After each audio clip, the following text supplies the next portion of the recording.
ස්වාමීන් වහන්සේගෙන්ද ආචාර්ය මණ්ඩලයේ මෑණිවරුන්ගෙන්ද ගුරු පියවරුන්ගෙන්ද මාතාවරුන් සහෝදර සහෝදරියන්ගෙන්ද අවසරයි. අද සුවිශේෂී දවසක්. අපි අද මේ සතියට යෙදලා තියෙන ලෝක ගුරු දිනය සහ ලෝක ළමා දිනය සමරනවා. අද මම කතා කරන්න යන්නේ අපේ ජීවිත ආලෝකමත් කරන්නට උර දෙන දෙමාපියන් වගේම අපිට ආදරය කරන ගැන. ගුරුවරයෙක් එක ලේසි නෑ. බස් එකේදී කෝච්චියේදී වුණත් තමන්ගේ පෑන කඩුවක් විදියට හසුරවන්න වෙනවා. හැම දරුවෙක්ටම දීප්තිමත් අනාගතයක් දෙන්න කරන සටන වෙනුවෙන් කැප වෙන්න වෙනවා. ගුරුවරයා මුලින්ම ඉගෙන ගන්න පස්සේ උගන්වනවා. මොකද ගුරුවරයා දැනුමෙන් පෝෂණය නොවුනොත් දරුවන්ට දීප්තිමත් අනාගතයක් ලබා දෙන්න බැරි වෙනවා. ගුරුවරයා දරුවන් සමග දරුවන්ගේ අරමුණු වෙනුවෙන් වේගවත් කරන්න ඕන. ගුරුවරයා පොඩ්ඩක් හරි ස්ලෝ වුණොත් දරුවන්ට දිනු යන්න බැරි වෙනවා. ගුරුවරයා ජීවිතේ නැමැති සමීකරණය කොත් සංකීර්ණත් ගුරුවරයා මුල් සමීකරණය විසඳන්න ඕන.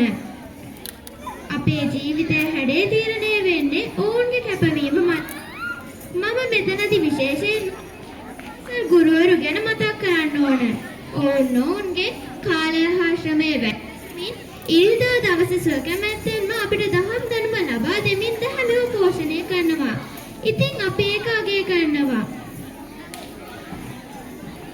ගුරුවරයෙක් සතු දයාව, අනුකම්පාව, දැනුම, ආකල්ප අපිට ලබා දෙනවා.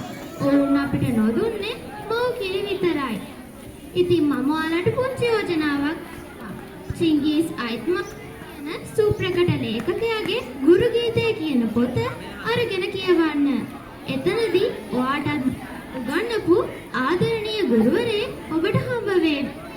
පුංචි ලේඛක තියෙනවා පැලයක් වීමේ හැකියාව. පැලයට තියෙනවා ගසක් වීමේ හැකියාව. ගසට තියෙනවා මල් පොහොණි කිරීම හැකියාව. ආදරණීය ගුරුතුමනි, ඔබටත් මම පුංචි බීජයක් වගේ දවසක විශාල ගසක් වී නැගී සිටින්නම්. ගුරුතුමනි, ඔබට බොහෝ දෑ කළ හැක.